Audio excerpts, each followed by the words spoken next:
Come on, Joker. We have to get out of here. No, I won't abandon the Normandy. I can still You're save gonna. her. No. The Normandy's lost. Going down with the ship won't change that.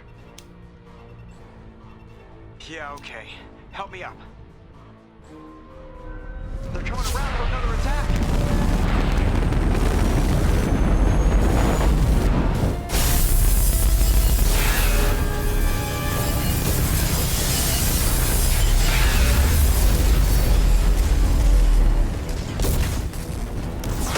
Watch the arm.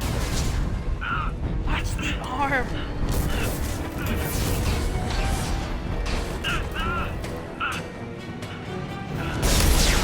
Here we go. Oh, it's so good. Oh, it's so good.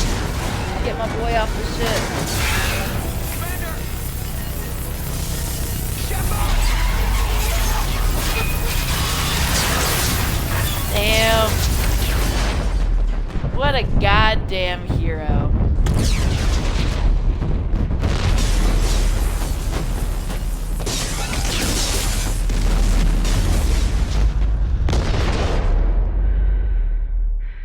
Shep, dude.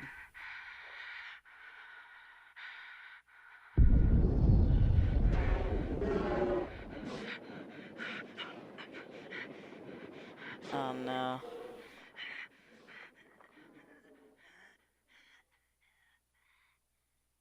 Oh, it's so brutal. It's such a brutal thing to watch.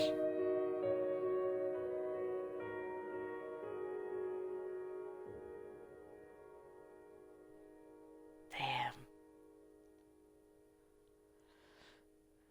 What a good fucking game, dude. What a good fucking game.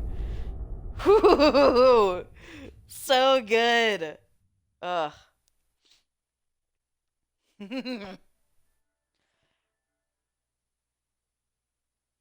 Sure. Yeah. Interactive backstory comic. Let's do it. Just another routine mission. Why do they always say that before a mission? Of course it's routine. You haven't done anything yet. It's everything that happens along the way. The choices you make. The paths you choose. That turn the routine into anything but. Of course, that's how it started. A routine mission. Answering a distress call. And look where that got me. We were testing out the Normandy, Captain Anderson's new ship, when the distress call came in. An Alliance patrol on Eden Prime had been attacked. They'd seen something they couldn't explain. And whatever it was massive. I hit the ground with my lieutenant, Caden Alenko. A good kid, loyal, by the book, Loyal. with a talent for biotics. This is so cool. We came across the lone survivor of the patrol, Gunnery Chief Ashley Williams. A soldier to the core. Tough, disciplined, ready to take on whatever came her way. Ashley joined up with us and took us to the spot where she lost her squad.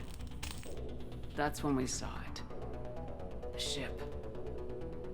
Like nothing I'd ever seen. It was massive, scorching the colony and everything around it as it blasted away. We followed the path of destruction to an artifact, a beacon left by a long-dead race called the Protheans. The colony had dug it up, and whoever attacked them had tried to take it. Lieutenant Alenko made the mistake of getting too close. It hit him with some type of energy. I grabbed him and threw him out of the way. That's when it hit me. Hard. Every muscle in my body went rigid. I couldn't move, could barely breathe. Everything went black. And then I saw something. A vision. Dream. This is so A cool. nightmare. By the time I woke up, we were halfway to the Citadel on our way to meet the Council. I was expected to explain what I'd seen. Anderson came along. So did Udina, our political representative on the Citadel.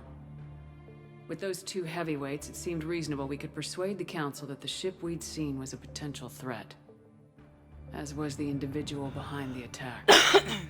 The main suspect for the Eden Prime massacre was a Turian Spectre named Saren. He'd been seen by one of the survivors from the colony at Eden Prime, and there was some evidence to suggest that the ship was connected to Saren. But even Udina's pointed accusations weren't enough to convince the Council.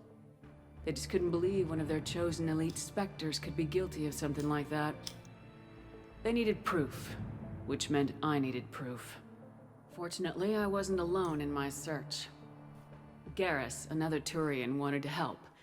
A top agent for Citadel Security. Despite orders from his superiors that he shouldn't get involved, he told me he was suspicious of Saren and he had some useful leads. More importantly, he was willing to share them.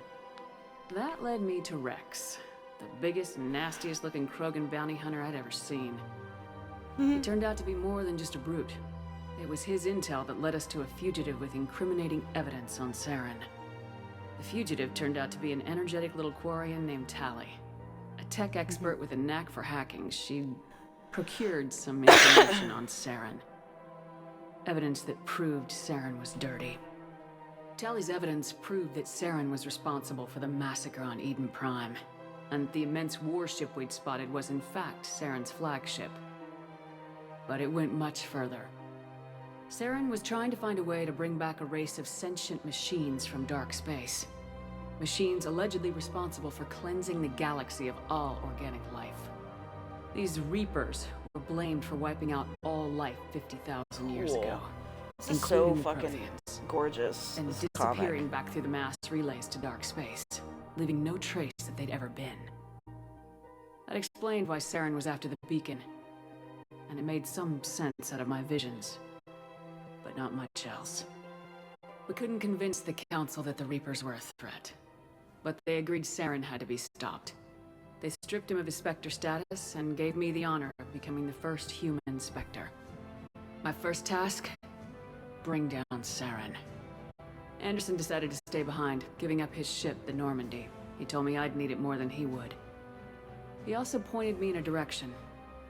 Liara, a Prothean expert, adept in biotics, There's our girl. and maybe most importantly, daughter of Benezia, Saren's top lieutenant. And like most Asari, as beautiful as she is intelligent, and born with a unique ability to meld with other species, Liara was able to help me decipher some of the vision the beacon had given me. Nothing concrete, but it gave me some clues. And a new appreciation for the Asari. Her technique for accessing my vision was unexpected, but not at all unpleasant. Caden was a little concerned about the connection I shared with Liara. As commander, I knew either relationship had the potential to interfere with the mission. I told Liara about how I felt. Apparently, she felt it too. We Yay. agreed we wouldn't let it get in the way of our mission, finding Saren. Thanks to Liara's help, we had our next lead, Benezia. Saren love had her. taken her to Noveria, where I he love her. enslaved the queen of a dangerous race of insect-like creatures, the Rachni. He ordered Benezia to use the same technique Liara had used on me to extract information from the Rachni queen. The queen's drones were everywhere, and they were not happy. We had to fight through hundreds of them to get to Benezia. By the time we arrived, Saren was gone, with the information. I tried to reason with Benezia, but Saren had indoctrinated her. He had somehow acquired the ability to control people's actions and wills. Benezia wouldn't surrender, and Liara was forced to watch her mother die in her arms. And I was left with an angry, dangerous Rachni queen to deal with. She claimed her drones would do no harm if I released her. But the Rachni had terrorized the galaxy before. I couldn't do it. I wouldn't doom an entire species for past sins. And the Queen was true to her word. She left and took her army of drones with her. With Saren's top lieutenant dead, he was quickly running out of time and places to hide. I tracked him down at his base on Vermeer. But we soon learned it was more than a base of operations. I love it. They're It was a changing the breeding music ground. too. Saren was breeding an army of Krogan. He'd found a cure for the genophage, a disease inflicted on the Krogan to prevent them from breeding and taking over the galaxy. But the Krogan Saren was breeding were slaves, mindless beasts that obeyed Saren's will. I had to destroy the base and all its research. Rex disagreed, violently. Rex wanted the genophage cure for his people. I tried to convince him to help me destroy it, that these Krogan weren't real. But he wouldn't back down. Fortunately, Rex is smarter than he looks. He realized this wasn't the way to help his people. and that Saren was the real threat. When we finally got to the center of the base, I realized just how close Saren was to completing his plan. He was already in communication with the Reapers. Sovereign, Saren's flagship we'd all assumed was just a ship, was a Reaper. It spoke to me, threatened me. I could feel the menace it had for every living thing. It wanted me dead. It wanted us all dead. And I knew it was capable of doing just that. What I couldn't understand was why Saren would help it. But there was no time to think about it. Sovereign knew where we were. We had to destroy the base and get the hell out. I split my team into 2 squads, sending Ash with one and Caden with the other as a distraction.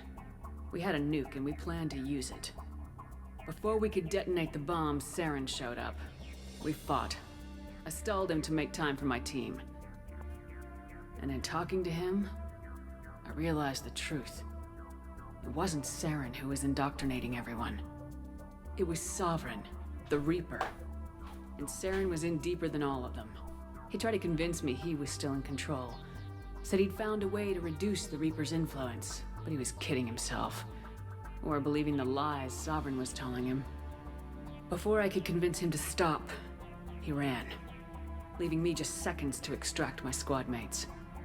I tried, but it wasn't fast enough. I could only save one of them. R.I.P. Ash was a good friend, and a great soldier. But I had to choose. And I chose Caden. That was the last time Saren would slip away from me. I knew then, the next time we met, one of us would die. With my team mostly intact, we chased Saren and his army to Ilos, a long-lost planet that had once belonged to the Protheans. As we prepared for what we knew would be a desperate fight, I spoke to my crew. We were just one ship, against Saren's growing army. I assured them all that despite the odds, we could defeat him. But Liara saw through my words. She knew I was hurting after Ash's death. She could sense my doubts. We both knew this mission could be our last. Until that moment, we put our feelings aside for the sake of the mission. But why wait? We gave in to each other. But why wait? And it was perfect. While it lasted. We arrived on Ilos close behind Saren. Once on the planet, we discovered a Prothean databank that helped me put the final pieces of my vision together. The Reapers had come 50,000 years ago, and every 50,000 years before that, each time purging the galaxy of life. The Protheans had fought and died like every species before them, but a few survived long enough to leave a parting gift. The Protheans had discovered that the Citadel was the key to controlling the mass relays. By sabotaging the Citadel, they found a way to close the relays to dark space, slowing the Reapers' return, giving us the time we needed to find a solution to stop the Reapers once and for all. Saren knew this. He was leading his army to take control of the Citadel and re-establish the relays to dark space, bringing the waiting Reapers here to destroy us all. We followed him to the Citadel. It was intact, but heavily damaged. He'd caught the Council fleets by surprise, and they were only now regrouping. And with Sovereign as his flagship, there was little hope that the fleets could counterattack with enough strength to take back the Citadel. But Saren was done running, and I was done chasing him. As the Alliance and Council fleets battled Saren's army outside the Citadel, I cornered the Turian bastard in the Citadel tower and confronted him. He died believing that the Reapers would save him. As I fought to regain control of the Citadel, the Council's flagship, the Destiny Ascension, fell under attack. Despite Saren's death, Sovereign and Saren's army continued to fight. The Council was aboard the Destiny Ascension and they were requesting assistance. But I knew in order to help them, I would have to put our human Alliance fleet in jeopardy. The Council had to be saved. They represented the hearts and minds of the galactic community. Without them, the fleets would be in disarray. Even with the Citadel back in my control, Saren defeated and the Normandy leading the combined galactic fleet. The battle against Sovereign, a single Reaper, was relentless. It took the combined fleets of humanity and the other races, but in the end, Sovereign fell. But the costs were immense. While humanity's efforts in the war earned us our first seat on the Council, it was a hollow victory. The Reapers were still out there. I knew the fight was far from over, but as the one who'd led the fight against Saren, I was given new responsibilities. The choice of humanity's first counselor was left to me to decide.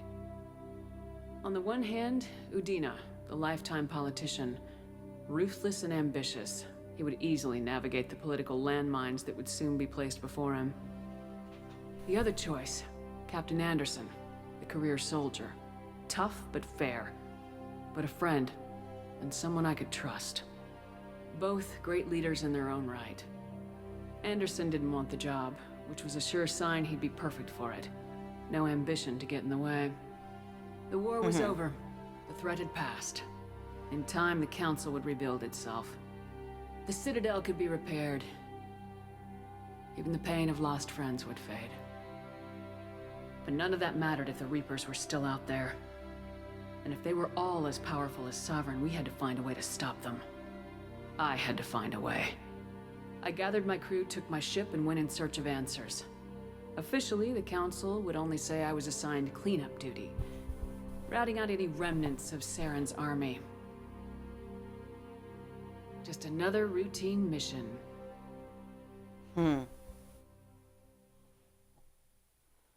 Just another routine mission.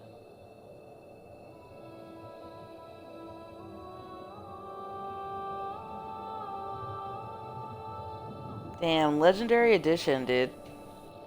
Commander Shepard has been recovered.